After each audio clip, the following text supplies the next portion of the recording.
Greetings, my name is Godziszewski. And I'm Steve Ryfle, and together we'll be taking a look at Toho's 1959 alien invasion film, Battle in Outer Space. This film was produced at a time when public awareness and interest in outer space was peaking. The Soviets had launched several rockets towards the moon during the year, the third of which sent back the very first pictures ever taken of the dark side of the moon. Late in 1958, Toho's special effects director Eiji Tsuburaya wrote that as the U.S. and USSR were engaged in a race to land a man on the moon, it was only a matter of time before people knew exactly what the moon would look like. So if Toho was going to make a movie about the moon's surface, he reasoned that now would be the time to do so, before anybody got there. So a race between sci-fi movies and reality was underway, and in this exciting atmosphere, this film was made. The public's appetite for space and space travel were never higher than it was now. Now, the story is set just 6 years into the future. With all the space exploration headlines in the news and with technology advancing rapidly, things like space stations and space travel perhaps didn't seem all that far-fetched at the time. And of course, President Kennedy predicted a man on the moon just 2 years after this film was made, and it was achieved in 1969. So even though a lot of the pseudo-technology in the movie is obviously dated today, this film and others like it are based on the reality of the time. Yeah, and right off the bat, we have an exciting alien invasion. There's no buildup, no mystery or tension. The audience is hurled right into the middle of the action from the start. This is in sharp contrast to Toho's earlier alien invasion movie, The Mysterians, made just 2 years before this. This movie literally starts with a bang as the saucers launch a sneak attack and destroy the space station, which is a beautifully crafted miniature model. Battle in Outer Space is a bit unique among Toho science fiction films. There are no monsters here, and this is really Toho's version of a straight-ahead science fiction extravaganza in the tradition of the American producer George Pal. Eiji Tsuburaya's multitude of special effects are the real star, and we'll talk a lot about those effects during these 90 minutes. This movie is often assumed to be a direct sequel to The Mysterians, but that's not really the case, and we'll discuss that as well. One reason for that assumption is that the flying saucers in the two films look almost identical. The earliest design of the alien saucers was the usual generic and somewhat boring round saucer with a central dome. But to save money, special effects director Eiji Tsuburaya opted to reuse the model saucers from the Mysterians and just remove the forward antenna and change the color scheme. This design is much more along the lines of what could be expected from Toho's art department, something that's elegant in its simplicity and exudes the feeling of frozen motion.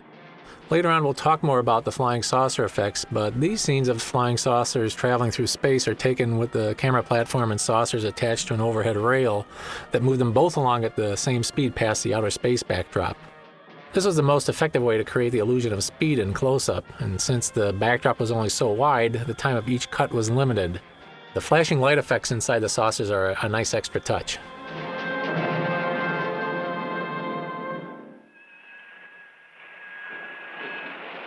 The original story for this film was done by a writer with the pen name Jojiro Okami.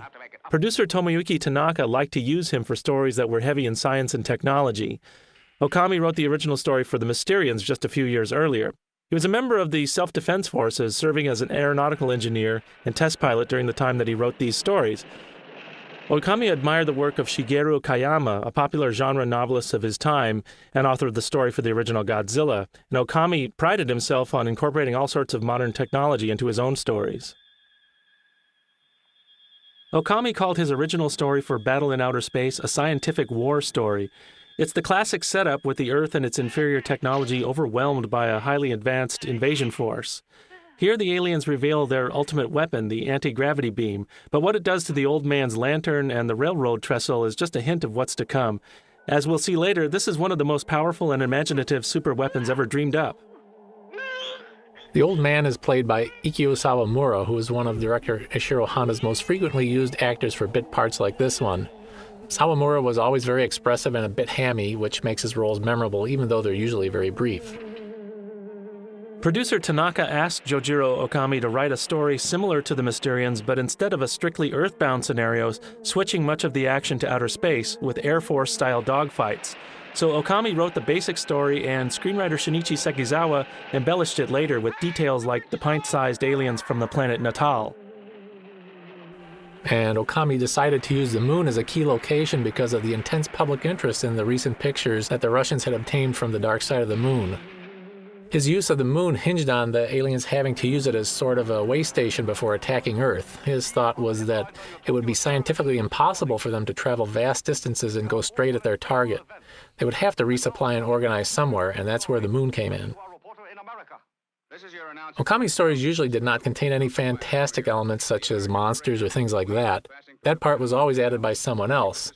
For example, in The Mysterians, the robot monster Mogura was added by Shigeru Kayama, as was a subplot of the aliens intermarrying with humans, while the giant walrus Magma was added to Okami's Gorath scenario by screenwriter Shinichi Sekizawa. Eiji Tsuburaya originally planned to show these disasters with miniature effects, but they decided to save money by using paintings instead. Unfortunately, the Venice scene in particular looks like a hastily rendered painting rather than a news photo. The Council has called an emergency conference to be held at the Space Research Center in Tokyo. Here's a brief introduction to the two heroes of the story, looking very serious. No words are needed to express how dire the situation must be. Director Ishiro Honda would usually go visit scientists before making a film like this one, just to verify if what they were doing was plausible and to ensure that the terminology used in the script was correct. But they didn't need to do this as much with Okami writing the story, since he was already well versed in scientific issues. Instead, screenwriter Sekizawa precisely followed Okami's story, regarding technical matters anyway. The Space Center scenes were actually shot on location at the National Sports Center. It was located close to a self-defense force base and was built for the upcoming Tokyo Olympiad in 1964. It was all brand new construction, so everything was in great condition. The scale was suitably large, and the architecture had a modern flavor. This location was used only for exteriors. All the interior shots were done on sets back at Toho. Assistant director Koji Kajita says director Honda especially enjoyed making this film. Though most famous for his monster films, Honda had a keen interest in science and especially in outer space. Given a choice, he much preferred working on a film where science was a focal point. This film also presented an opportunity for him to show people of the world all cooperating with each other, an expression of his inner idealism and commitment to world peace. Although this explanation of how the alien's anti-gravity ray works sounds a lot like scientific double talk, this exact theory was making the rounds in scientific circles at the time Battle in Outer Space was made. Writer Okami was an avid reader of science articles, as was director Honda, so he worked this contemporary subject into his scenario, and in a way it's a refreshing change from the usual disintegrators and explosive energy rays that are always used in these kind of movies. The hero of our story is Major Ichiro Katsumiya, played by Ryo Ikebe, who was in his day a major star at the Japanese box office. Ikebe was born in 1918 and he joined Toho Studios in 1940 as an apprentice screenwriter, but he was soon discovered by director Yasujiro Shimazu and made his acting debut in the 1941 film Fighting Fish when he was just 23. In the 40s and 50s, Ikebe worked with many of Japan's best directors such as Mikio Naruse, Toshio Sugie, Kon Ichikawa, and Shiro Toyoda. Ikebe was extremely handsome and he developed a fan base among young women, but critics dismissed him as little more than a heartthrob until he won praise for his performance in the 1956 film Early Spring, directed by Yasujiro Ozu. As far as genre films, Ikebe was in Ishiro Honda's Gorath, as well as Nobuo Nakagawa's Vampire Moth and Shiro Toyoda's Madam Whitesnake. He appeared in a lot of war pictures in the 50s and 60s, including Honda's Farewell Rabal.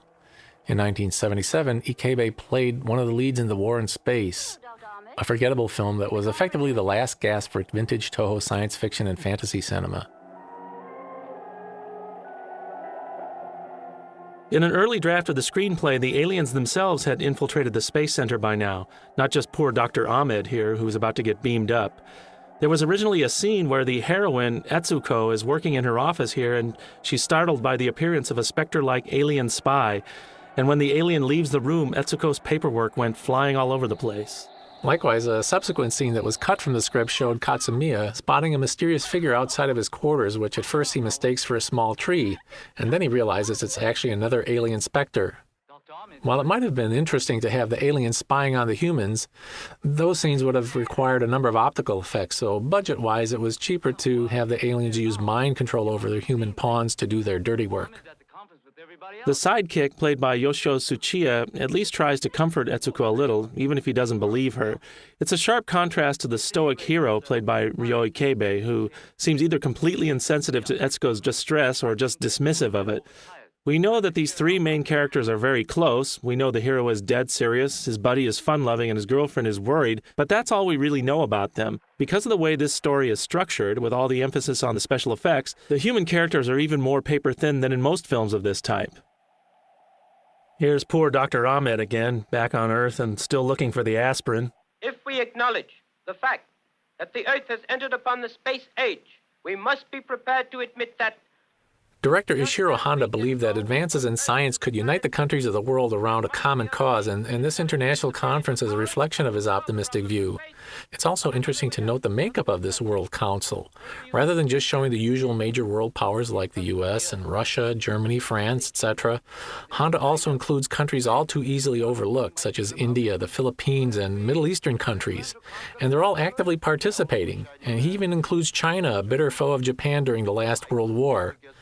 His is a very progressive attitude, and Honda's outlook on humanity is very appealing, similar to that of Gene Roddenberry's faith in the innate goodness of humanity that permeates Star Trek and has appealed to so many people. It's actually disappointing that Honda's films have never earned similar praise for their positive outlook. There's a similar conference of world delegates in When Worlds Collide, but that film isn't nearly so politically magnanimous. You certainly don't see Germany or Japan involved in the big discussion about the fate of the human race. Actually, there are a number of places in Battle in Outer Space that seem to mirror George Pal's Destination Moon, War of the Worlds, and When Worlds Collide. Again, this movie is often called a sequel to The Mysterians, but the connections between the two films are vague. 3 characters with the same names appear in both films, but 2 of them are played by different actors each time. Dr. Adachi is played by Takashi Shimura in The Mysterians and by Koreya Senda in this film. Etsuko Shirashi is played by Yumi Shirakawa in The Mysterians and by Kyoko Anzai in this film. And Dr. Immerman is played by Harold S. Conway in both movies, but it's not really clear that these are supposed to be the same people, because there's no reference to any events in the past. It's possible that writer Jojiro Okami intended this to be a sequel originally, but eventually dropped any story connection except for the character names. Author Guy Mariner Tucker called Battle in Outer Space a nominal sequel, and that seems like an apt description. The test chamber set looks really great. It's actually a pretty shallow set with a backdrop painting done in forced perspective, making it look like an endless tunnel. It's pretty convincing. And the flashing animated effects as the ray breaks through each successive plate, that just helps to further sell the illusion of depth. There are a number of scenes in this film that are almost documentary-like. Right here, the camera just sort of hangs on the scientists as they admire the ray gun's handiwork. And there are other lingering scenes of people entering buildings and elevators where the crowd is viewed from a distance or from the rear. The camera seems strangely detached from the action sometimes. Not only are there no direct story connections between the Mysterians and this movie, but Ishiro Honda also consciously tried to make Battle in Outer Space distinct from the previous film. There was a concerted effort to make this movie less flashy and fantastic, and instead to keep things more realistic, both in terms of the science underlying the story and the behavior of the characters. This movie has a much greater emphasis on an international response to the crisis. This wasn't just Honda's plea for global harmony, it was also a bit of savvy marketing on Toho's part to give these Western-looking actors a lot of face time, thus making the movie more palatable for release abroad. A case in point is Harold S. Conway, the stately gentleman in the middle of this trio, and one of the most recognizable foreign actors in Toho films of the 1950s and 60s. Conway, who also plays the Rolisican ambassador in Mothra, was from Curwensville, Pennsylvania, and he landed in Japan after World War II as a payroll officer for the Army. Then he started his own accounting firm and decided to stay and live in Japan. One of his clients was movie director Ko Nakahira, who offered Conway a fairly big role in the 1956 film Crazed Fruit, one of the first of the Japanese New Wave movies and probably the most significant film Conway ever appeared in. Conway was in a couple of movies with the musical comedy troupe The Crazy Cats. In one of them, Las Vegas Free-for-All, Conway plays the manager of the Riviera Casino, who's named Harold S. Conway. And in Mexican Free-for-All, he plays a character named Dr. Ben Casey.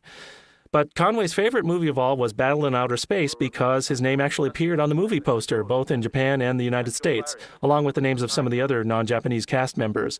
Harold S. Conway split his time between living in Japan and a home in Guam until he died in 1996. I was just checking the figures on that. Well, we just took our first look at the rockets, curiously called the SPEEPs, though there's no indication what the acronym stands for. Perhaps it's shorthand for spaceship. These types of scenes, the big reveal of the spacecraft on the launch pad or in the hangar and the test firing of the burner, these are still rather standard practice in science fiction movies. Will you connect all the meter leads from the engine room to master control? Thank The you. Speep rockets are reminiscent of actual rockets from the era, but much of the other space-age hardware in this movie has an original touch. And that original touch is the fertile imagination of Shigeru Komatsuzaki, who created the futuristic designs of this film. Komatsuzaki was hired by Eiji Tsuburaya to do production design for many of Toho's science fiction films of the late 50s and early 60s. He was a preeminent illustrator of his day, and his original works were a fusion of the practical and the futuristic, which perfectly expressed the 1950s-era vision of the mechanized future. He was famous for designing superweapons such as the flying sub and Atragon, but Komatsuzaki worked on many areas of film production, including image boards, costumes, and even character designs. Shigeru Komatsuzaki's designs dominate Toho films from the 50s and 60s.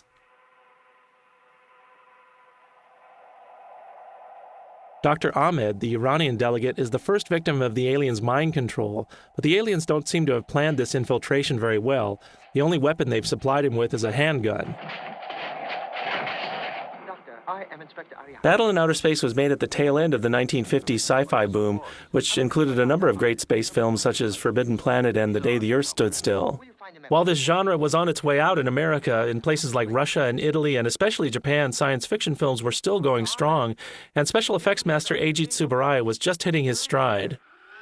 Tsuburaya was born in 1901. Rather than making films, his first interest was a career in aviation, but when his flying school closed down due to an accident, he decided to enter the film industry instead. He honed his skills as a cameraman during the silent movie era, and he pioneered effects work in the Japanese film business. War propaganda movies were the first major showcase for his talents, featuring elaborate battles staged with miniature effects. Tsuburaya amassed a number of film technique awards for his war and science fiction film works. And although special effects work was looked down on by many people at Toho, by 1959 when Battle in Outer Space was made, Tsuburaya's effects films gained a following, earning him clout at the studio and a position at the head of Toho's huge staff of special effects artists. You want to get me, eh? Well, come on. While Dr. Ahmed does his best Jimmy Cagney here, this is one of just a few times where the hero of our story actually does something heroic.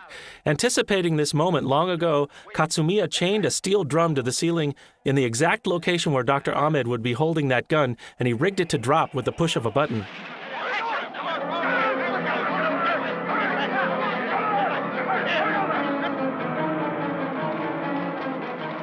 Wow, these security guards aren't very effective, are they? I think they must have been trained at the same academy as the police officers in Mothra. As mentioned before, the original script had the aliens themselves infiltrating the base.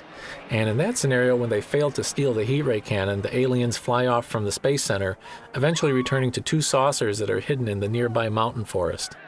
The humans finally realize that they've had spies in their midst when they see the two hidden saucers fly off into space.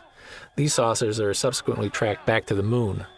Now, dramatically, this may have seemed a lot more interesting, and it made more sense than the aliens revealing their presence by just having a flying saucer waltz right up to the space center in full view of everyone and kill their failed spy.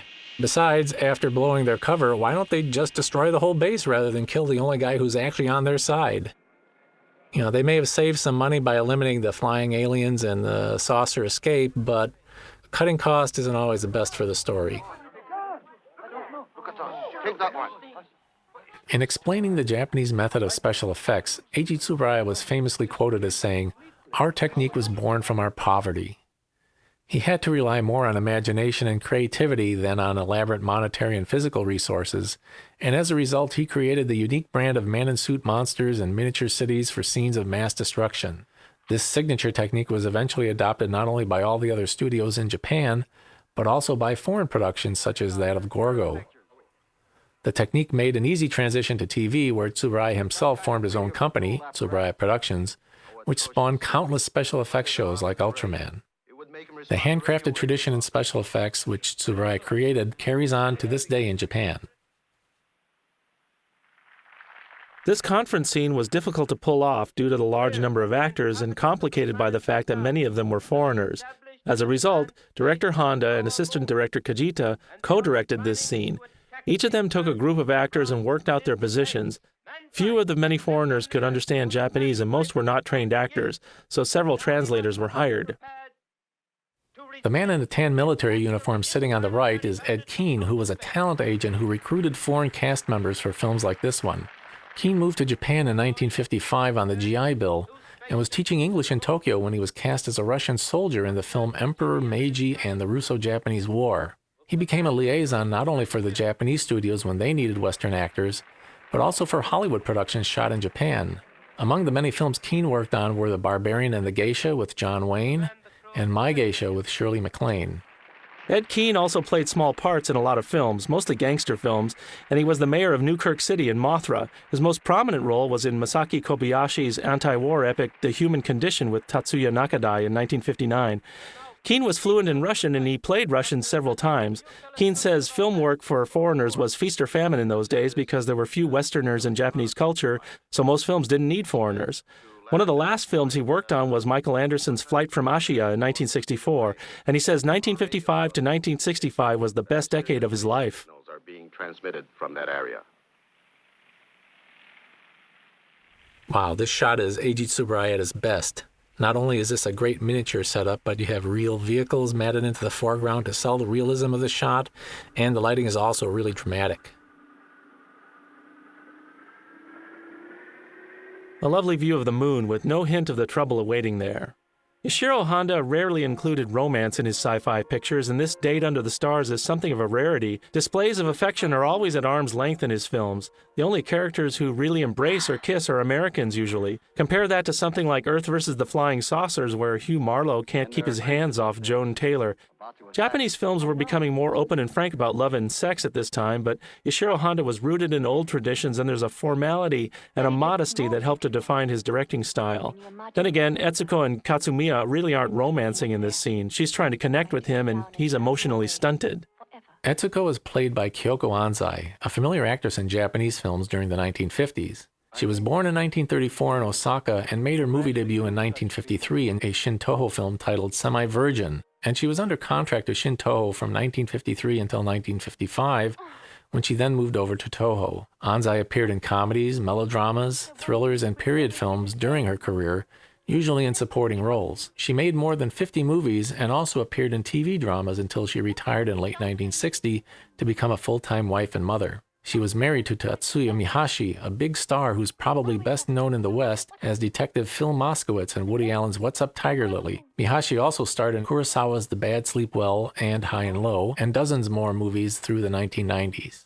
I wonder. One of Kyoko Anzai and Tatsuya Mihashi's sons, Tadao Mihashi, is a digital effects specialist who's worked on many major Hollywood films. Tadao says his mother was first discovered when she was working in an Osaka ryokan at age 15 by a producer for a shochiku dance troupe. She began dancing in theater productions, and at age 17 she was spotted by a shochiku movie producer who offered her an acting career. Battle in Outer Space was one of her last movies. She appeared in just 2 more films that were both released in 1960. She died in 2002. At the time this film was released, Ryo Ikebe was already 40. His star may have faded a bit, but Ikebe continued working in films for decades. In the 60s, he did films for Toho, Shin-Toho, Toei, and Shochiku, and he even had his own production company. His last film was in 1988 and his last TV role in 2002. As of May 2009, he was still alive, aged 91, and his agency still listed him as an active client on their website. Ikebe has also written several books about his career. The free-spirited Iwamura is played by the free-spirited Yoshio Tsuchiya. Born in 1927, Tsuchiya graduated from the prestigious Actors Theater in Tokyo and was almost immediately cast in the memorable role of the farmer Rikichi in Akira Kurosawa's The Seven Samurai. He became one of Kurosawa's most important supporting players while also working for major directors such as Hiroshi Inagaki and Mikio Naruse. But even though he was in many prestigious productions, Tsuchiya loved to play aliens and people possessed by aliens with his own unique flair. His interest in science fiction began as a child with the first of his many UFO sightings, and later he joined a group called the Space Travel Association along with his friend, the novelist Yukio Mishima. When Tsuchiya heard Toho was making the Mysterians, he lobbied for the role of the Mysterian leader, even though his face would be covered by a mask the whole time. Tsuchiya created the alien leader's speech patterns and hand gestures and called it space acting. There are echoes of this scene in Richard Dreyfuss's encounter with a saucer in Close Encounters of the Third Kind. Yoshio Tsuchiya, incidentally, is a big fan of Close Encounters and The Day the Earth Stood Still, among other sci-fi films. Tsuchiya also relished his role as a controller of Planet X in Invasion of Astro Monster. For that film, he invented the Planet X language and created the controller's unique alien hand gestures. Since these characters had their faces obscured by masks, Tsuchiya says that he had to convey emotions and thoughts with movements and sounds. Tsuchiya also excelled at characters teetering on the verge of psychological breakdown. In addition to this movie, he played distressed and disturbed men in genre films like Matango, Son of Godzilla, and Destroy All Monsters. Certainly his best science fiction role was the title character in Honda's The Human Vapor. It's an eerie film, one of Honda's best, with Frankenstein-like parallels and a tragic love story. Tsuchiya said he was drawn to The Human Vapor because of the dark romance of the story, but he also wanted to portray the character's psychological sickness, so he spoke as if he had a stuffy nose, literally playing the part as if the character were sick. So Tsuchiya would often experiment with these little tics and tricks to give his performances a unique twist. Tsuchiya's father was an academic, so Tsuchiya was already well-versed in Shakespeare when he was in elementary school. He's rather proud of his own eccentric nature. When he was a young man, he boasts that he lived in a converted hen house. Tsuchiya's hobbies include motorcycles, flamenco guitar, and mountain climbing. One of his favorite roles was in the 1960 film Death on the Mountain, directed by Toshio Sugie. In that film, he and Hisaya Ito, one of the other astronauts in this film, got to play mountain climbers. There's a tremendous crowd here today, waiting for that moment when a brilliant new chapter will be recorded in the annals of mankind. Far across the spacious grounds of the Science Center, I can see the two spaceships standing silently on their launching pads. Back at this time, Toho frequently received cooperation from the Japanese military. This was especially helpful for their science fiction films, where military personnel and hardware were vital to creating a believable atmosphere. The band performing at the Grand Send-Off is a real self-defense force marching band from a nearby base, and the troops lined up are also actual soldiers on loan from the JSDF. To hire and dress up extras for scenes like this would have been far too expensive. The National Sports Center was an ideal background for a ceremony like this because it had a great number of flagpoles flying international flags on the grounds, lending this sequence a real international feeling. And as we mentioned, the Olympics were being held there a few years later, so it was perfect for what Honda wanted. This complex actually still stands today, although just 3 flagpoles remain. The man saluting us is Dr. Adachi, played by the esteemed actor Koreya Senda. Senda was a director of the prestigious Actors Theater in Tokyo, a respected theater troupe that launched the careers of many great actors, including Tatsuya Nakadai. Yoshio Tsuchiya, who co-stars with Senda in this film, was one of Senda's pupils at the Actors Institute, and he credits Senda with teaching him the Stanislavski method. In addition to teaching and stage work, Senda appeared in many films, including Gate of Hell and Tora Tora Tora. He was in a number of films for director Ishiro Honda, most notably H-Man, Varan the Unbelievable, and a war film, Eagle of the Pacific.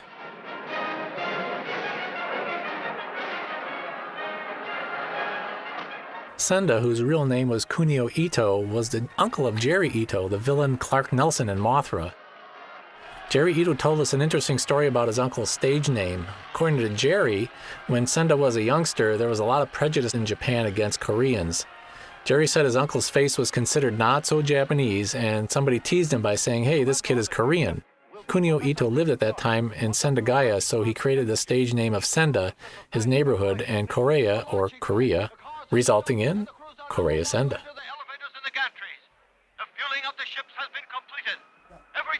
As we mentioned earlier, Koreya Senda was Yoshio Tsuchiya's teacher at the Actors Theater just a few years before this film was made, and Tsuchiya told us a curious story about filming these scenes. Tsuchiya claims that Koreya Senda had a potbelly and wasn't able to climb the ladder to the rocket, so Tsuchiya says that he had to stand in for his old sensei here. Tsuchiya seemed to think this was quite a funny story, but we're not quite sure what to make of it because Koreya Senda can clearly be seen climbing up this ladder. Maybe Tsuchiya's stunt double work was cut out of the film.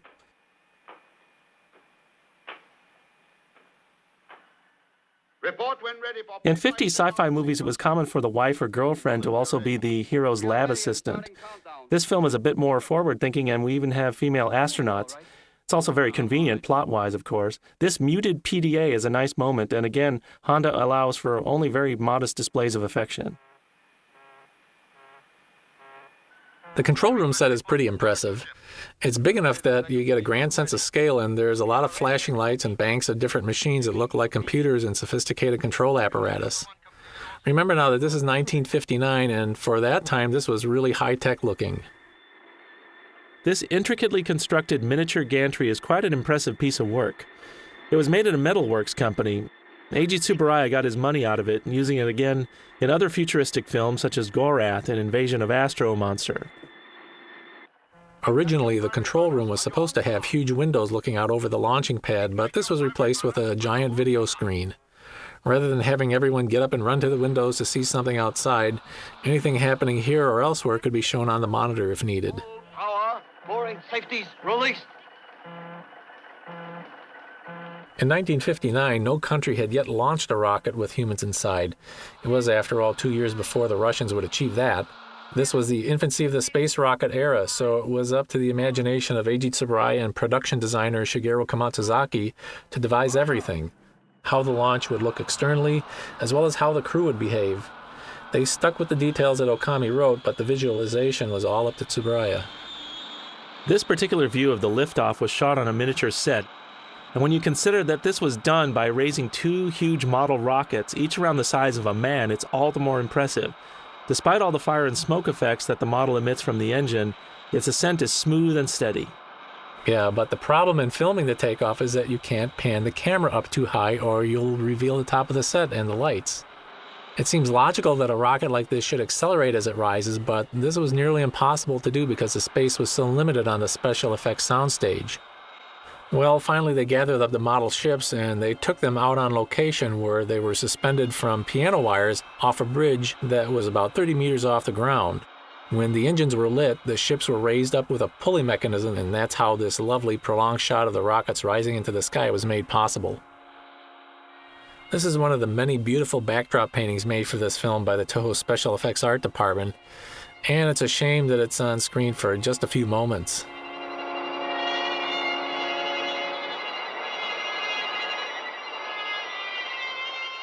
And here's another backdrop of the Earth with the smaller 60-centimeter class miniature Speeps departing toward the moon. Tsuburaya's scene composition here is really breathtaking.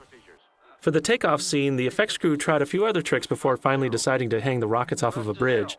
Cameraman Sadamasa Arikawa said they turned the rockets and the backdrop horizontally and then shot everything sideways, but that didn't work because when you rotated the image to make it appear that the rocket's going up, the fire and smoke coming out of the bottom looked like they were going sideways.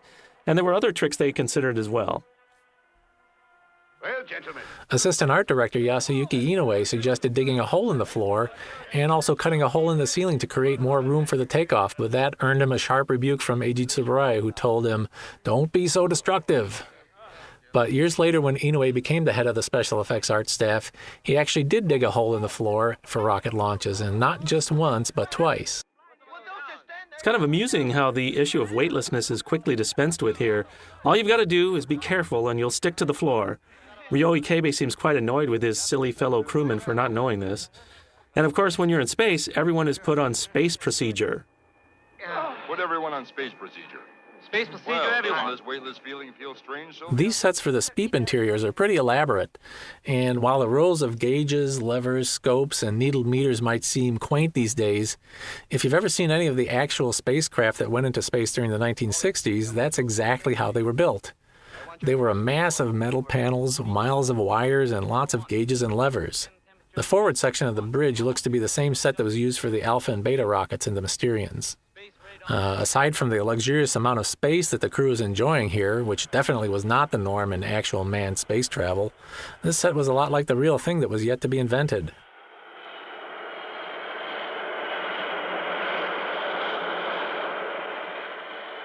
In the Mysterians and other Toho pictures, the color of outer space was deep blue.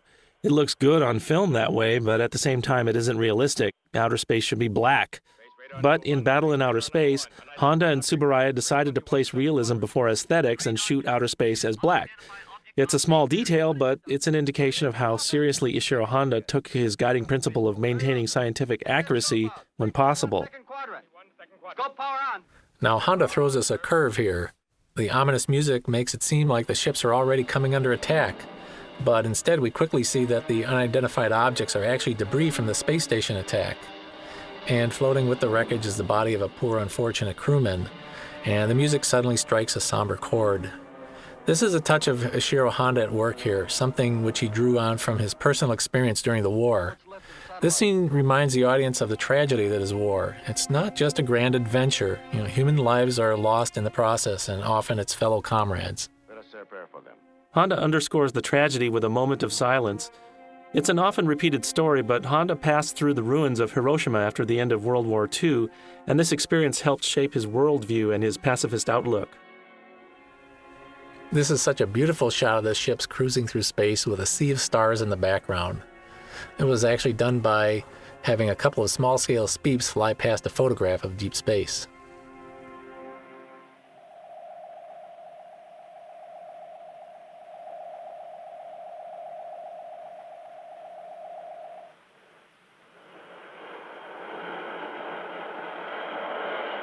The crew's uniforms were designed using Russian space outfits as a reference. The costume department looked to lots of sources for references, including the U.S. space program, movies, and more. Is 0.17. The only thing that looks a little awkward is the Yuri Gagarin-style helmets that everyone's wearing. Very Russian, but not a very flattering look at all. You'll notice that colored strips on each person's helmet denote their rank and duties. The alien's mind control device might be a little more effective if it didn't cause migraines. Yoshio Tsuchiya certainly is not a reserved actor. He lays his emotions bare. In special effects films, he always told himself to exaggerate his acting, though he admits that sometimes he went a little too far. Tsuchiya said, "I like to play weird characters, not just normal characters." And it's safe to say he did just that. I've got something here. 2 pips. I've got him on the space scope too, sir. While Ryo Ikebe doesn't really get to do much with his character in this film, there's still no mistake that he's a star. He looks in charge on the bridge and he acts very seriously, and Honda allows him to be the only guy on board who gets to keep his helmet off, no doubt so the audience can enjoy his handsome looks and his perfectly styled hair. In the original script, there were scenes where the crew members eat their meals in a cafeteria on the ship, with the women serving the men, of course. And in the battle with the space torpedoes coming up a little later on, the plates and food were supposed to get tossed all over, and you can guess who would have had to clean that up. It was kind of a tradition in 50s sci-fi movies that the women were eye candy and existed to serve the men. Anne Robinson spends a lot of her time in War of the Worlds serving coffee and donuts, for example. Ishiro Honda's female characters often played an important part in the plot. That's certainly not the case here. Kyoko Anzai, the female star, has almost nothing to do, but it's nice to see that she wasn't simply given an apron and a tray. Although they don't look to be much more than guided meteorites, calling these objects space torpedoes just makes this simple concept sound a lot more than what it is. As a little kid, a small detail like this actually made a big difference to me. Watching something called space torpedoes seemed a lot more cool to me than a flying rock. All of this was a huge set. Since the real rocket interiors didn't exist, the special effects staff took this design from a chemical factory. Where's Iwamura?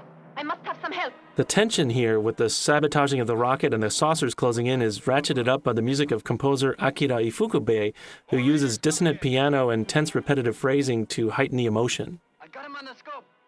Ifukube was an internationally respected classical music composer, but he began scoring films in the 40s for financial reasons. He had a special affinity for science fiction, and he's the composer most closely associated with Toho's special effects films of the 50s and 60s, as well as the films made in the 1990s. His instantly recognizable music had the power to transform and transcend these movies and make them bigger and better than they would have been otherwise.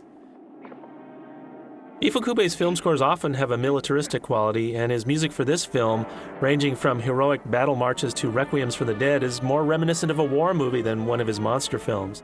It's perfectly suited to scenes like this, where we have the exchange of Earth and alien firepower outside the ship and the proxy war between two crew members inside the ship.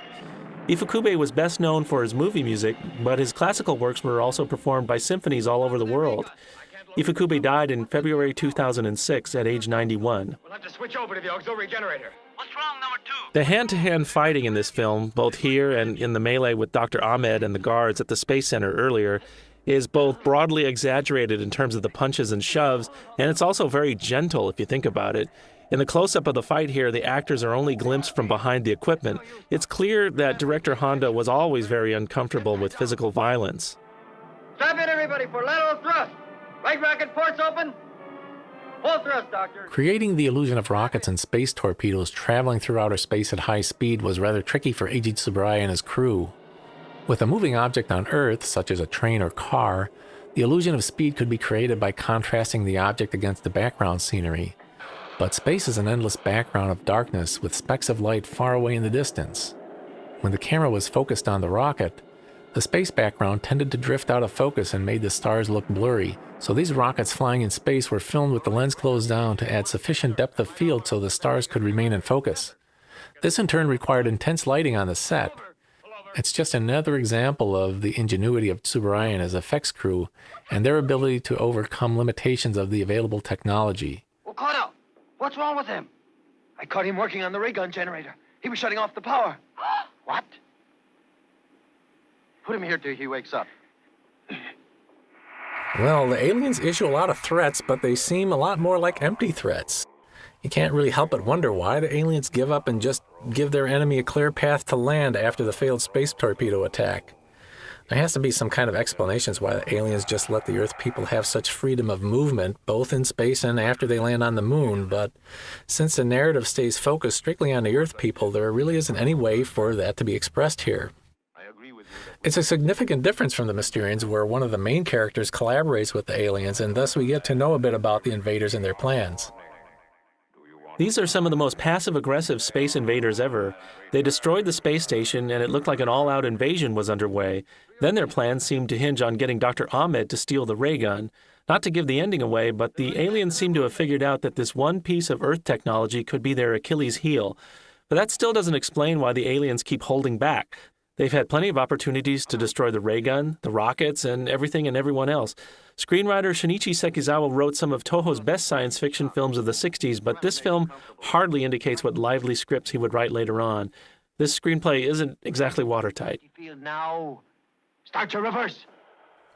And here's a really beautiful photographic background for the speed flyby that adds to the wondrous catalog of outer space images in this movie. Full reverse thrust. Stop and turn around. How can I? We've pointed out some parallels between Battle in Outer Space and the George Pal films. Well, the upcoming lunar landing can be interpreted as Eiji Tsuburaya's answer to the wonderful landing sequence in Destination Moon. In that film, you have a brief view of the rocket turning to make its descent, and the rest of the landing focuses on the astronauts and the danger and tension and human emotion. This film focuses on the technical artistry of the rocket's descent.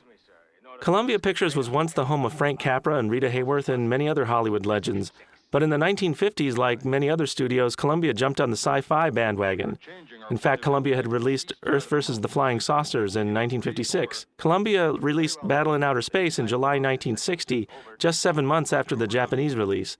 The reviews were pretty good, especially with regard to the special effects. For instance, the Motion Picture Herald said that Tsuburaya's effects were something to write home about, and Variety praised the Golden Gate Bridge destruction scene. Eiji Tsuburaya was profiled around this time by our friend Clifford Harrington in American Cinematographer magazine and in a big Associated Press article. So this was the moment when Tsuburaya's work began to receive international recognition. The landing sequence here is one of the highlights of the film. No one in any of the space agencies had yet come up with the mechanics of how a ship would land on the moon, so it was totally up to the imagination of writer Sekizawa, director Honda, and special effects man Eiji Tsuburaya. And they devised this wonderful sequence. The descent of the ships is so graceful, the directional thrusters slowly reverse their attitude 180 degrees. The movement of the ships is so smooth, which itself is an incredible feat to pull off with wire works. An optical effect shows the ships tumbling down to the surface, and it's all accompanied by some of Akira Ifukube's very best atmospheric scoring. And as these rockets are descending, perhaps a little too quickly in the close-ups, this is a rather majestic and reverent version of Ifukube's outer space theme, and it's perfectly suited to this moment as we watch these fantastic machines landing safely. All the elements, the music, the lighting, the effects are working in harmony, and this is a very memorable scene.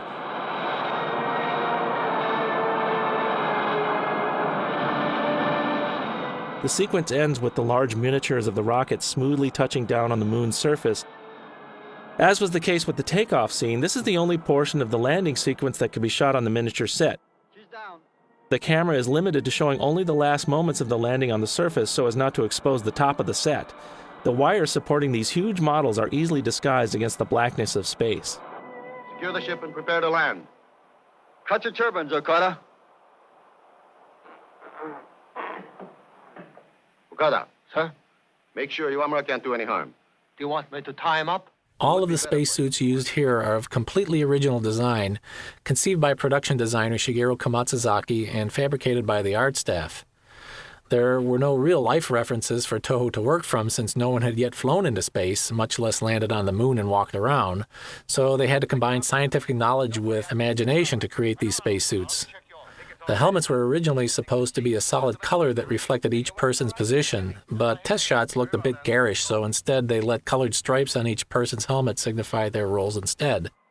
Yeah, in addition to that, the original spacesuit color was supposed to be an army green, probably in keeping with the idea that this was a military mission.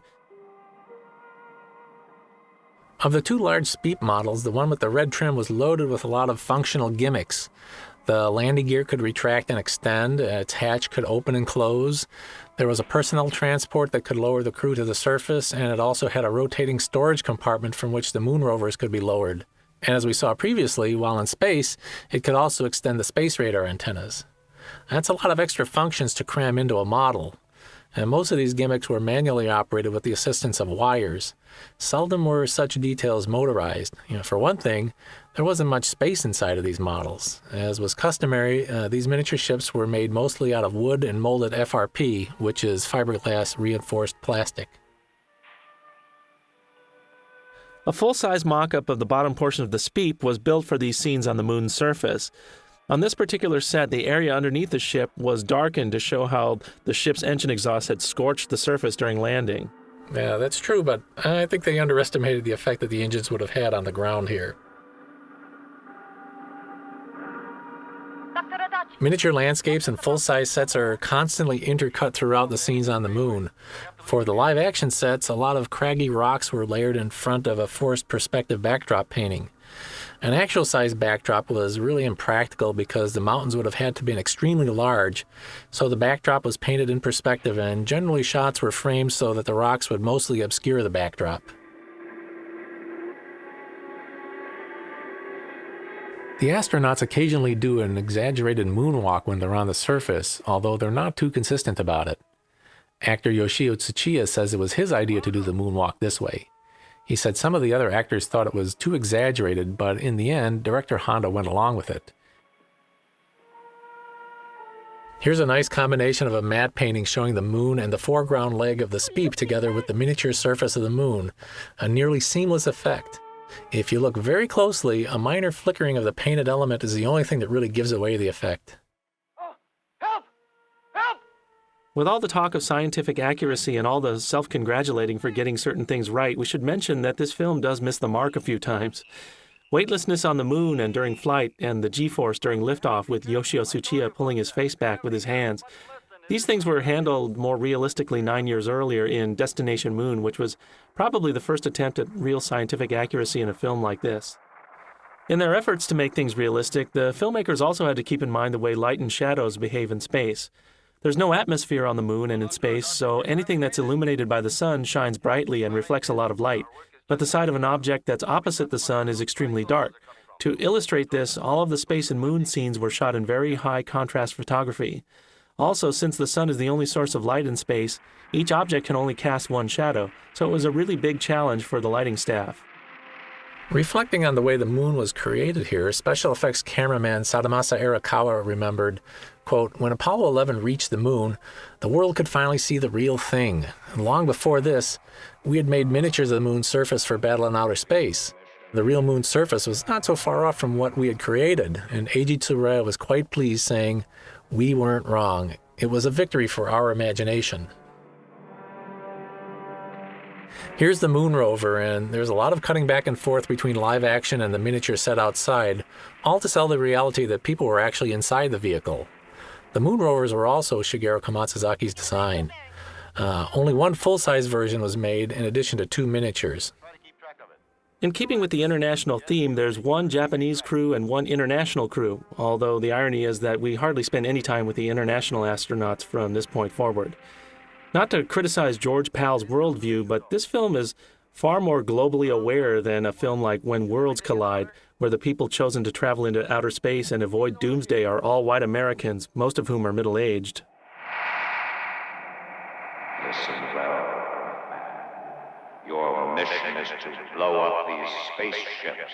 You must blow them up. Do it quickly. The miniature moonscape is covered with these beautiful rocky hills and canyons, and the camera work simulates the bumpy ride, putting us right inside the moon rover. Early sketches that were done by the Toho art staff before Komatsuzaki got involved in the project were far less inspired when it came to many of the mechanical devices. The moon rovers were drawn as simple rectangular tanks. Rather than the fantastic parabolic dish structures of the heat ray projectors used in the final battle, these original sketches showed a simple cylindrical tower extending above a featureless dome.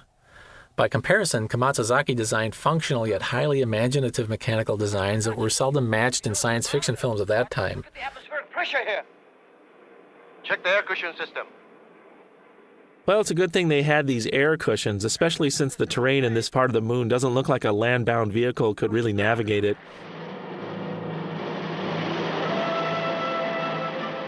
When the moon rovers start to fly, there's a shot here as well as a similar one later on where the background seems like it's rotating behind the models. The camera and the model vehicles were both hung from a rotating crane.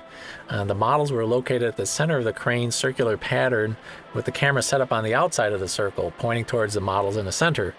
So when the crane began to rotate, the models and camera stayed in perfect alignment, and the models actually traveled only in relation to the background, which appeared to be rotating, and that's how they created this very unique movement. The air jet effects were created with a water spray. Of course, there's no atmosphere and no air pressure on the moon, so these vehicles could never fly like this, but it's easy to buy into the idea.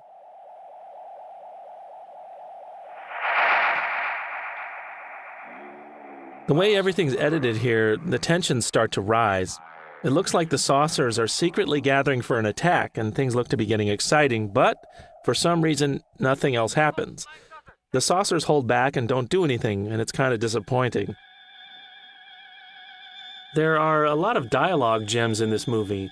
Back when they found the transmitter in Dr. Ahmed's brain, Dr. Adachi called it atrocious. Coming up here, when the heroes deduce that there's an alien base nearby, Katsumiya opines, "The only thing is, we'll have to find out where it is. We'd better go on foot." And then in case we didn't hear him the first time, he says, "We'll have to leave the cars here and go on foot." We'll have to leave the cars here and go on foot. Scintillating stuff. English dubbing is a thankless job and easily criticized, but this is truly lackluster work. The English dubbing for this film, produced by Bellucci Productions, represents perhaps its biggest liability. Contrary to popular perception, a good number of Japanese sci-fi films have excellent dubbing. But Battle in Outer Space is an easy target for bashers of the genre. The voice talent assembled for this film misses the mark on all counts. The voice actors are not well matched to their characters, and their delivery is perfunctory at best.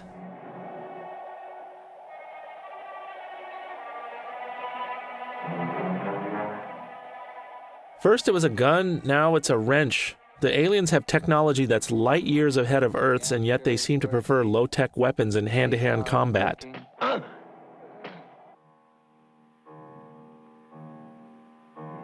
Here's one of Ishiro Honda's trademark hill climbing shots. Honda was a skilled hiker from his days as a foot soldier in the Japanese infantry in World War II. Assistant director Kajita says that whenever Honda and his crew were shooting on location in the mountains for a scene like this one, Honda would lead the way uphill, and he always enjoyed walking to the mountaintop to take in the view.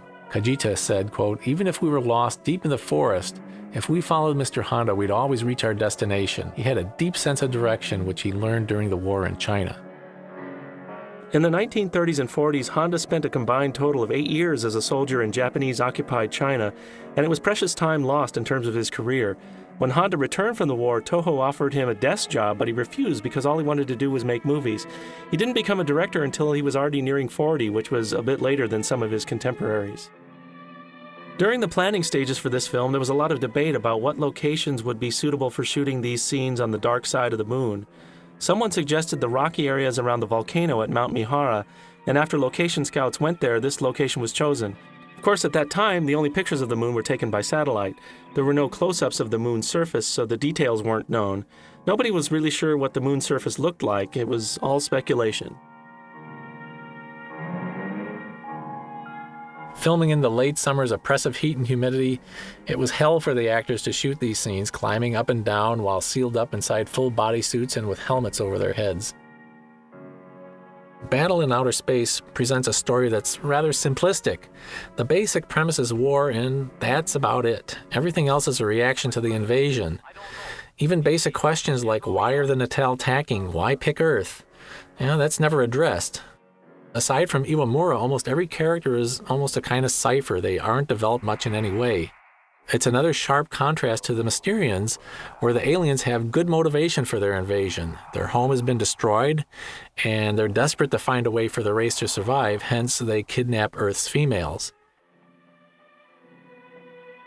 Now, the fact that they just conveniently stumble across a tunnel and they automatically figure out that it must lead to the enemy base, that's really quite a stretch. This sequence was originally planned much differently. Storyboards for an unused scene had the humans spot a flying saucer returning to its base, flying through a tunnel, and that's what gives them a clue as to where to go next. That made a lot better sense dramatically than what was actually filmed. Goody, go bring up the #1 car. Okay. Well, now we want to switch gears and hear from Michael Friend of Sony Pictures Asset Management and Film Restoration Department. Columbia Pictures originally released The H-Man, Battle in Outer Space, and Mothra roughly 50 years ago, and the restoration of these films involved a meticulous process of color and image correction and cleanup, replacing missing or damaged frames, and audio restoration to bring these films as close as possible to their original state. Michael explained that once Sony Pictures Home Entertainment decided to release these 3 Ishiro Honda films on home video, they began by assessing the quality of all the film elements for the English language versions in the Columbia vaults. These were in far from pristine condition, so new interpositives and other elements for the Japanese versions were acquired from Toho, and a plan was put in place to use all these elements to restore both the Japanese and US versions for all 3 films simultaneously. The restoration process involved digitally scanning these elements and then a 3-stage digital cleanup and correction process. Michael Friend's been a leader in the film restoration field for over 2 decades, and here he talks about some of the challenges of this project. So that was our cleanup strategy. That's what we do with all of the films that we have in our library, and we did it to the extent, and in this case it was a very great extent, that it was necessary. The more popular films, unfortunately, have more damage, and these films were actually quite popular in their day and subsequently, so all of the elements have received a greater amount of wear.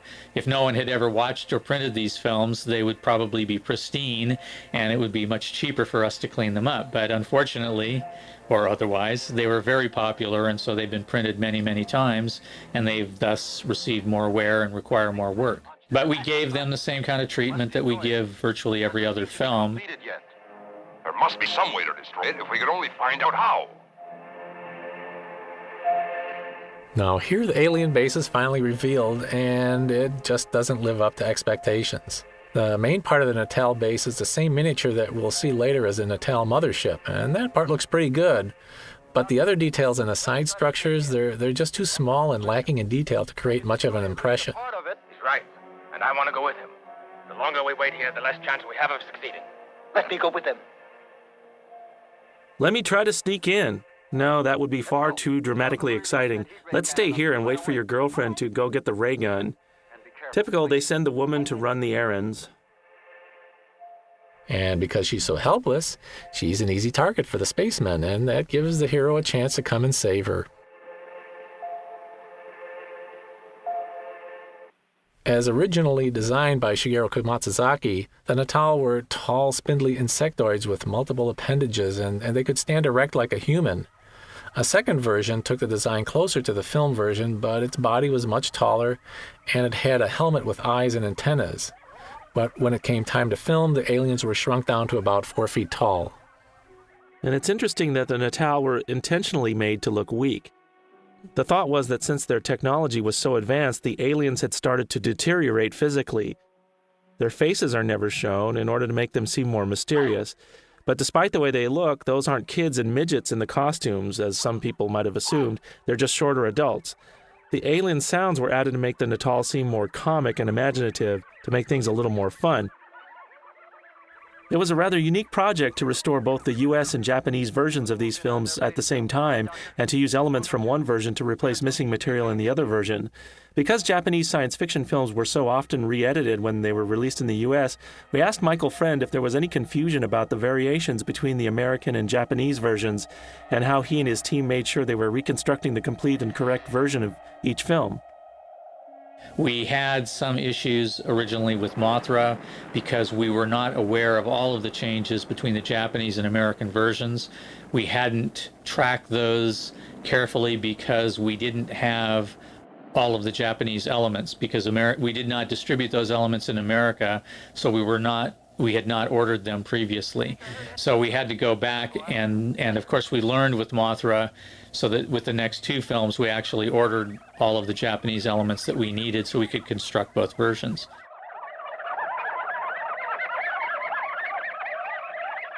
Let's go! Where are you? And even beyond the basic differences in the US and Japanese cuts, some of these films exist in a variety of different versions. A re-edited version of Mothra was once released on home video, for instance. So we wondered how the restoration team dealt with these idiosyncrasies. Of course, there have been various versions of these films. The differences in the versions are very minor. We always use the original prints that we have and the original interpositives as a color reference rather than subsequent video copies, because we believe that the original look of the film is much more like those film elements than it is like the video that we had made previously. I think that what we did in terms of these films is the most accurate to the original release in terms of the way they looked on film, and that was our goal. So we rejected and did not use some of the subsequent versions of the film because we felt that they had fallen away from the original look for various reasons. The early version of the story, as illustrated in the storyboards, had a more interesting version of the encounter with the Natal base. Instead of the astronauts keeping their distance and avoiding direct contact with the aliens, as happens in the film, Katsumiya takes a strike team inside the Natal base and succeeds in destroying it from within. However, the imagery was totally reminiscent of the Mysterians. There's a circular hallways and glowing glass tubes with the neon lights inside and so on. It really looked just like a rehash of the same thing they did a couple of years previous. And since building all those extra sets would have been expensive as well as repetitive, it isn't all that surprising that this was rewritten. Within 10 seconds of Earth time. 1, 2. Out of the way! Out of the way! Set it up! Get back! Getting back to our talk about the restoration with Michael Friend, we were wondering if there were any specific scenes in each of these three films that were particularly damaged and needed extra attention. Most of the films were not subject to heavy damage, but two of the key effect sequences in Battle in Outer Space were very heavily damaged. And my belief is that the original negative at Toho was used to print a section for some kind of a compilation film. One is the scene where the Luna base is being attacked and destroyed. They're the classic special effects scenes, basically. Then some of the most action-laden sequences, the ones with the most models, as it were. There's a lot of damage in the opening sequence of Battle in Outer Space as well, through the title sequence and into the section of the destruction of the space station.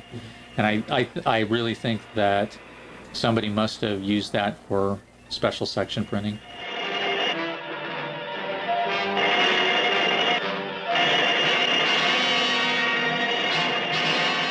When Battle in Outer Space was released by Columbia in 1960, no scenes were cut out or added to the film, as was often the case with films of this type. But Columbia did rearrange some of the sound effects, and Akira Ifukube's musical score was heavily edited in the second half of the film. The main casualties in the Columbia editing room were the battle themes for the surface battles on the moon and the big space battle. Ifukube's battle themes are fast and furious, and while the music itself is good, I can sort of understand what the editors were thinking. It somehow just doesn't fit. On the moon, the battles don't involve a lot of movement, yet the original music plays at a frantic tempo that doesn't quite match what's happening. And during the space battle, Ifukube's theme never varies its pace. It's relentlessly quick and optimistic.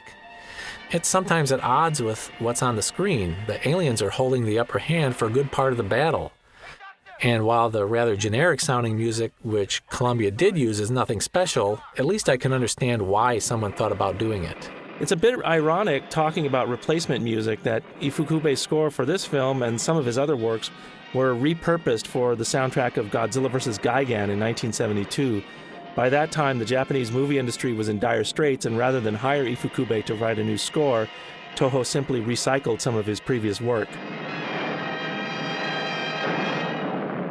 He did it! It's a little disappointing to not have a more spectacular explosion to climax this battle. It looks more like the aliens just blew a fuse rather than suffering any kind of major destruction. What's that? What should I do? What? Oh, what did I do? The arcing ray beams from the alien base are created with some decent optical animation effects, but there's an amusing moment here where one of the rays strafes across the mountainside in the opposite direction that the explosions are traveling in. It seems like a rather obvious mistake that could have easily been corrected. Unlike today's digital effects, the optical work was done by hand in those days, and this type of precise alignment could be difficult. There was a full-scale set of the front half of one of the moon rovers, and it had removable front panels to allow the shooting of close-ups of the astronauts, and also to insert miniature backgrounds in the windows with blue screen, or the blueback process. Koji Kajita expressed a strong preference for using blueback rather than rear projection. This was the first of the science fiction films to use it extensively, and once the staff started using it, they never wanted to go back. The blueback process was a lot easier, and the results were cleaner and the focus much sharper when it was well done. Rear projection required a huge bright screen, and then you had to shoot film and project it on the back of the screen, making sure that there are no shadows, and you have to sync the cameras to avoid flickering. Rear projection was used just in the first half of this film. Of course, one of the drawbacks with blue screen was the blue halos. At this point in time, the technology was limited, and film stock sometimes shrunk during compositing, mismatching the masked elements and revealing the edges in blue. Like here, when we see miniatures outside of the moon rover windows, it was difficult, and Tsuburaya's people did the best that they could. The big limitation of blue screen technique is that any color similar to blue had to be avoided, or it would show up as transparent in the composite. This could also happen for shiny objects, so a conscious effort was made to use colors opposite of blue in scenes where this process was applied. 1, 20, 19. We're going down. The model rovers were outfitted with miniature dolls of the crew inside, and due to vibration as the vehicles rolled across a set, the dolls would move around a little bit, and that helped make it seem like there were actually real people inside moving around.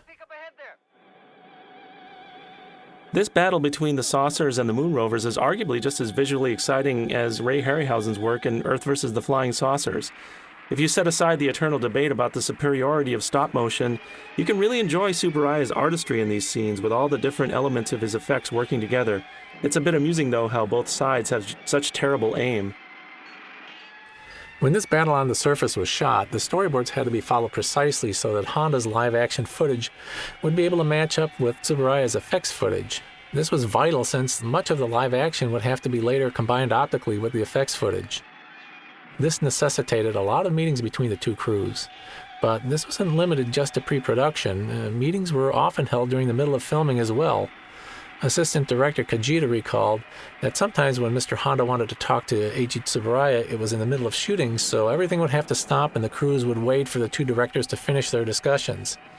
Even with all those meetings, it wasn't unusual for something unexpected to happen, and in that case, again, they would have to suspend filming so that there could be another meeting. Each side had to be very sure that the other side would be okay with what was being done, otherwise footage wouldn't match between the two crews. Eiji Tsuburaya understood that regardless of the subject matter and all the effects that were to be done, that it was all there only to support the drama. This was the real key to their success as a team. Although they were filming in different places at the same time, shooting was always done keeping the other crew in mind. In an early version of the story, the aliens didn't attack with flying saucers in this sequence, but instead in their own moon rovers, which were supposed to be shaped like pill bugs, and that was based on designer Komatsuzaki's original idea of the aliens as insectoids. But because of budget constraints, Tsuburaya just used the flying saucers again rather than build another set of model vehicles. It might have actually been a little more believable to see our heroes make their escape from a fleet of alien vehicles rather than these saucers. Hurry for me! Come on, hurry! There's been a debate in the field of film restoration about whether the purpose of restoration work is to take older films back to their original state or give them a more modern and polished look with the tools available today. To wrap up our talk with Michael Friend, we asked him for his view on this subject in light of his work on Battle in Outer Space, H-Man, and Mothra. You look at these things because they are now a part of the history of cinema, and we want people to see them the way they originally were. We don't want to remake them or truncate them or make them look like something other than what they are. And I also think that it's important to keep that in mind as you do restoration, because nobody is going to care in the future about how you change these films. They're only going to care about the original. They're not making any more Honda films. That's over, just like they're not painting any more Rembrandts. And so the limited amount of artworks that we have from this particular director are valued because they're unique in that way. They are unique and authentic products of this particular mind and this particular artist. We can't make them any better. We can certainly make them worse if we do our job badly, but they stand alone in a sense, and they have to stand on their own with the Kurosawa films, with the Mitsugushi films, with the Kobayashi films, with any other films that you want to compare them to, with the Harryhausen films, if you will. So we try in our work to be as faithful as possible to the original look and sound of that film so that people can get some sense of what Mr. Honda was getting at.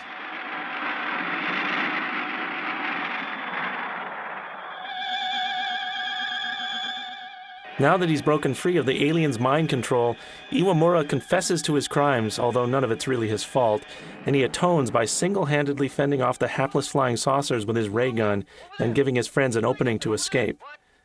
This theme of self-sacrifice was common in Ishiro Honda's science fiction films, the most obvious example being the tragic Dr. Serizawa, who commits suicide to prevent his doomsday device from falling into the wrong hands in Godzilla. Honda said these tragic figures in his film were driven to suicide by, quote, the unbearable weight of their mistakes, unquote.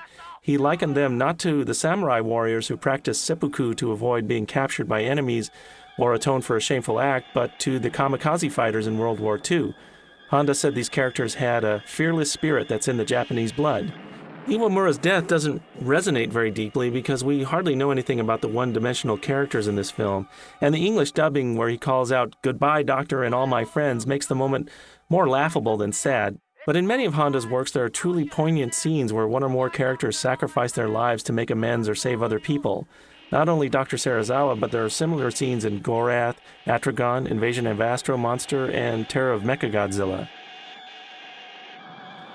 Even though he likened these characters to soldiers dying in battle, it's clear that Honda was very much a pacifist, and he tried to express this in his films to the limited extent that the format allowed.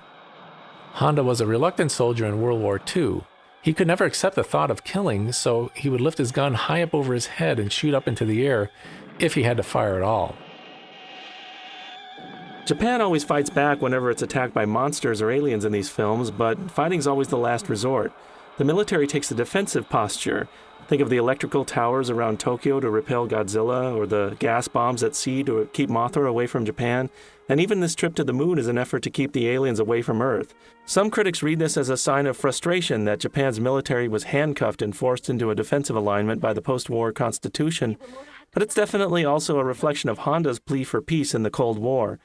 Godzilla was Ishiro Honda's ultimate anti-war statement, but he stated his case against war time and again in his films.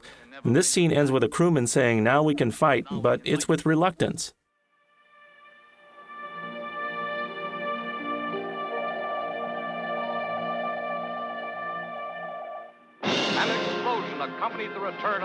For the drama crew, shooting these scenes of the demonstrations for unity around the world was a lot of fun. They let the banners in different languages show where everything was supposed to be taking place. These scenes embody what Ishiro Honda wants most to say in this film. When confronted with a common purpose, in this case defense of the planet from a ruthless aggressor, that national lines would disappear and the people of Earth would unite as one. He also did this in The Mysterians, although there, mostly it's the Japanese that handle everything. Here, there's a much more concerted attempt to show that this is a worldwide, global effort. We must check.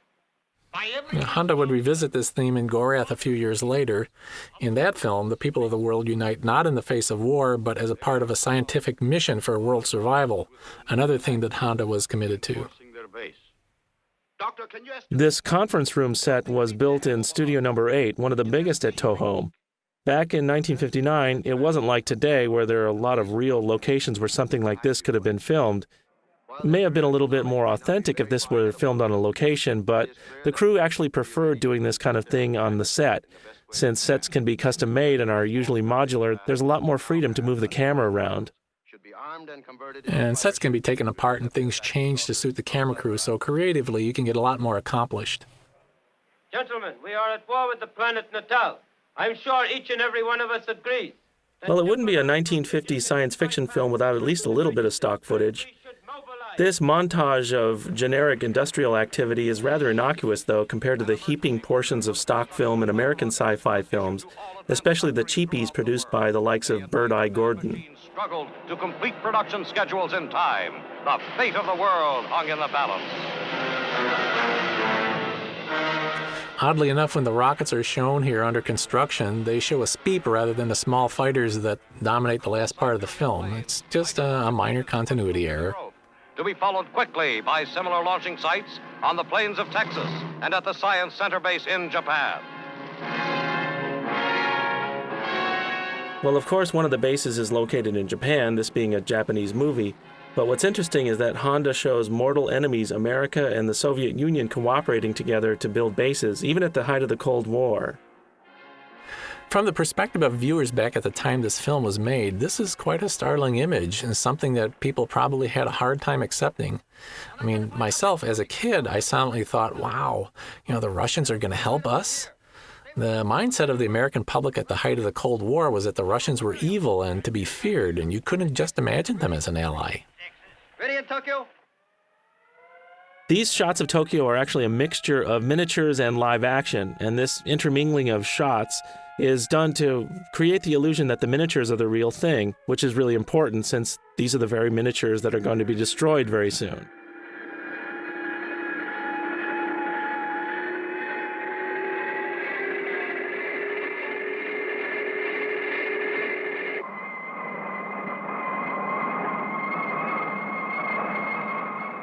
This huge heat ray cannon is an especially nice piece of miniature work.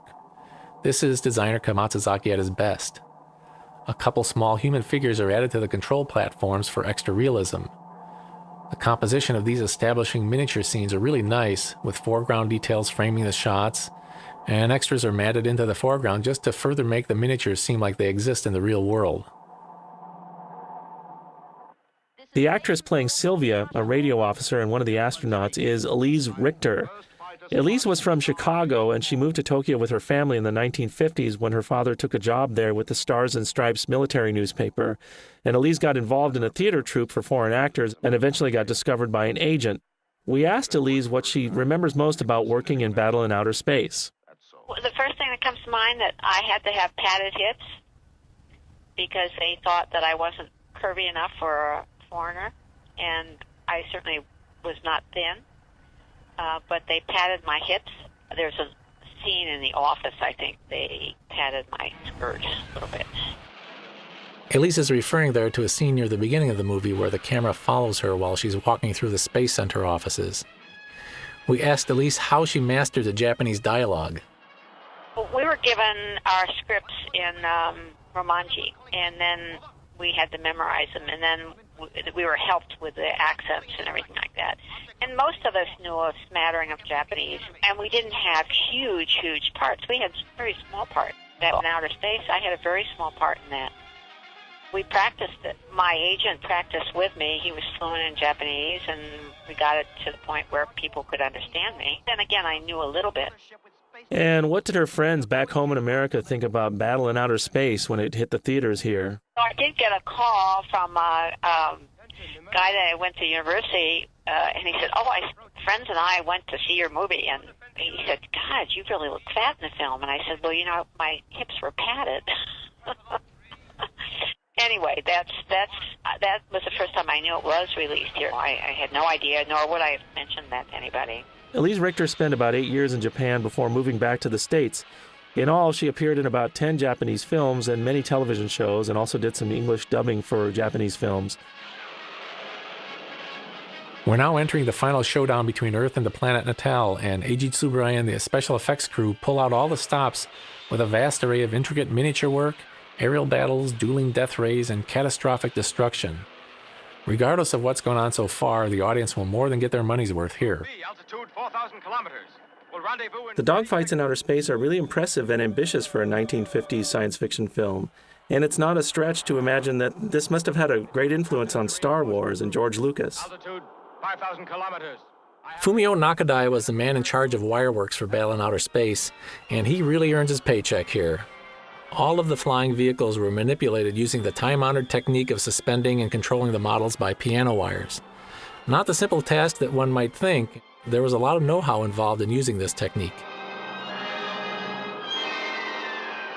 Because a space battle was pretty complicated in its setup with multiple rockets and saucers in each shot, each saucer and fighter rocket was assigned a number for a common frame of reference by all the staff members. This was really the only practical way for the director to issue orders for controlling the action. Yeah, Nakadai kept an array of different types of wires on hand. The thinnest available was 0.1 millimeter thick, but the strength was limited, so the most commonly used wires were 0.2 and 0.25 millimeters thick. Anything thicker than that was just too easily seen on film. Of course, the trick in using wires is to keep them from being visible on screen, so to hide the wires, the ideal solution was to match their color to the background, but this was easier said than done. At first they tried using poster colors, but that made the wires much too fat. Nakadai actually tried to find a place where they could dye the piano wires in camera shutter black. But in the end, the wires were constantly being painted by an exasperated staff using enamel paints. It was ultimately the job of the assistant cameraman to erase the wires or blend them into the background. Especially in these outer space battle scenes, the wires are hidden far more effectively than in War of the Worlds, where you can see these thick black wires above the Martian spaceships as plain as day. George Pal typically had far bigger budgets to work with than did Eiji Tsuburaya, so it's rather remarkable how well Tsuburaya's effects compare to those of his American contemporaries. And the manipulation and movement of these saucers and aircraft is rather acrobatic compared to other films like this.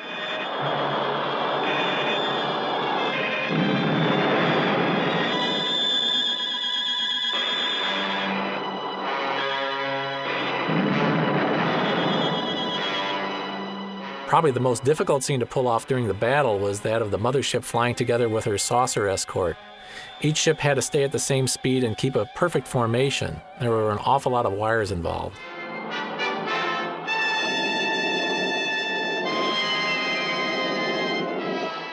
They fired a space torpedo at Earth. Even back in those days, the fans of these films knew that piano wires were being used, and they would always try to spot them. The natural inclination is for the viewer to look up above the object for wires, so Nakadai's crew would try to fool you and change things up by hanging a plane from the front or the back and turning the backdrop the same way and then shooting it sideways. The audience might miss the wire if it was coming from the side. You must leave your sector and go after them and destroy the torpedoes. Right.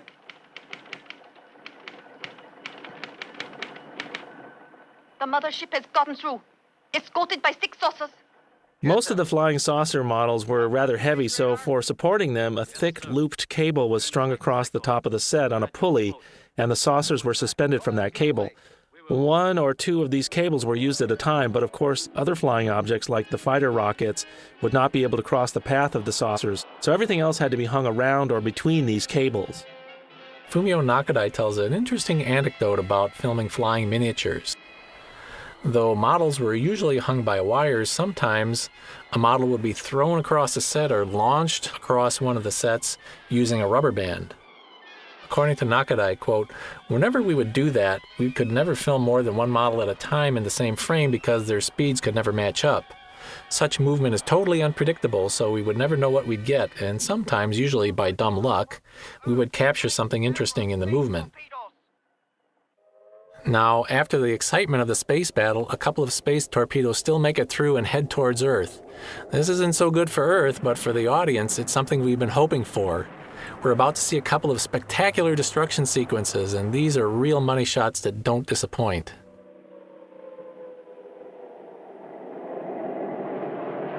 In an earlier draft of the script, there were a number of other cities and locations that were supposed to be destroyed.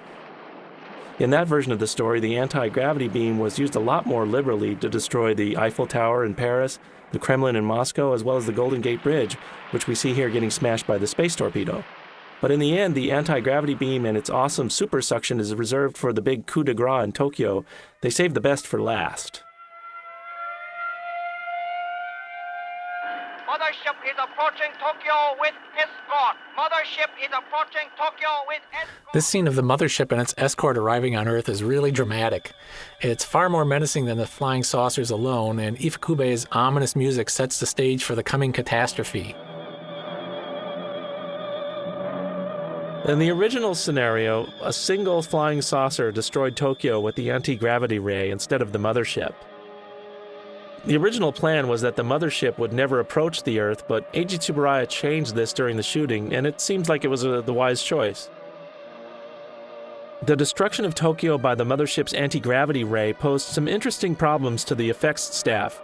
To create the effect of entire city blocks breaking apart and flying upwards, multiple compressed air tanks were set up under the miniature set. The sudden burst of pressurized air would hurl the miniatures skywards. But to make the structures rupture and rise up like that, ordinary materials used in the making of miniature buildings really wouldn't work. Plaster and wood were much too heavy and they didn't break apart easily. So instead, lighter materials were required, but they also had to maintain their shape and be able to form realistic structures. While uninformed, wisecracking critics of Japanese special effects films always say the buildings are made of cardboard, this is actually the only instance where it's actually true. A couple of the buildings here were made with cardboard since it would easily fly up into the air. However, cardboard was unsuitable for most structures, especially those with windows, so instead most of the buildings were made from styrofoam. The problem with styrofoam was that because of its surface texture, it couldn't be used for office buildings and skyscrapers that have straight lines and smooth surfaces. To compensate for this, the staff picked locations which had different styles of architecture, such as the Cinerama Theater and the stone and granite column building that you see here. There are vehicles and other objects that had to float skywards as well, so models of these things were stripped of their internal weight. Inevitably, a few objects, such as the huge globe, had to be pulled up by piano wires. Contrary to popular belief, none of these effects were achieved by turning the camera and set upside down. Everything was done using compressed air and wireworks to break the city apart and send it into the sky.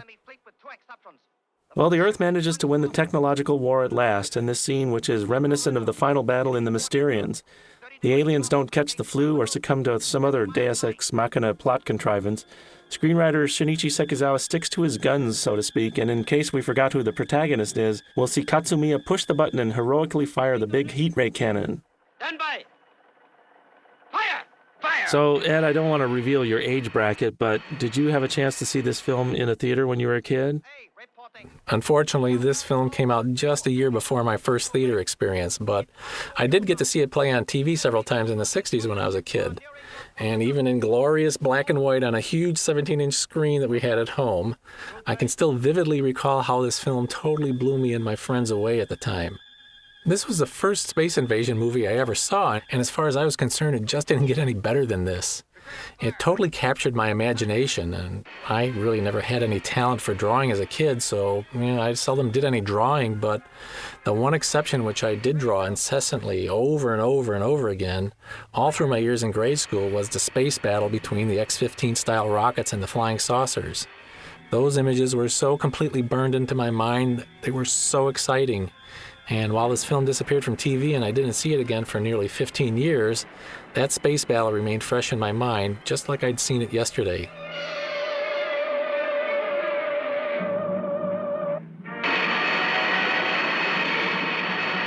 The aliens' defeat with the heat rays crisscrossing only to converge at the exact moment they strike the mothership, that's one of Tsuburaya's most memorable special effects moments. The enemy is defeated in spectacular fashion.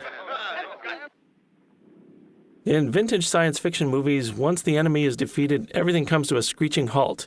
There's really not much tension being released here, though, because the entire Earth versus aliens battle played out like a giant mechanical exercise. It's as if we just finished watching a lot of machines blowing each other up.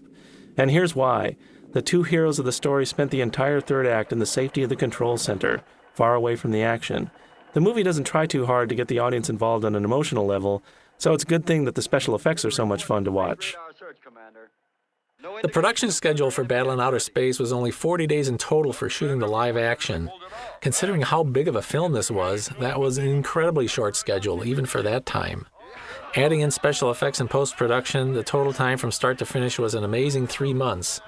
But in the golden days of Japanese cinema, when new films would be released every week, it really wasn't all that unusual. Well done, thank Major. you. Commander, here's the Colonel's son. Well, hello there, How do you big do, fellow. Come on now. Listen, Papa. Battle in Outer Space made 123 million yen at the Japanese box office, or about $350,000 if our math is correct. When you consider that the budget for the film was likely well under $100,000, that's a healthy return. One last nod to the modesty of Ishiro Honda. The American commander, who's already in a hurry to go home, gives his wife a kiss. Then our hero and his girlfriend celebrate with a rather stiff embrace. She's still waiting for the prince to come down and carry her away forever. A special thanks to Mariko Godziszewski and Stuart Galbraith IV for their help in researching this film. And thanks also to Michael Friend, Elise Wilson, Ed Keane, Tadao Mihashi, Ron Conway, Yasuyuki Inoue, and Oki Miyano and Keith Aiken. You might say this film ends on a symbolic note, with the rocket in space representing effects master Eiji Tsuburaya's amazing visions, and our fragile planet in the heavens representing Ishiro Honda's conscience. Battle in Outer Space occupies a special place among the work of these two legendary filmmakers as Toho's first and only true space opera. Thanks for listening.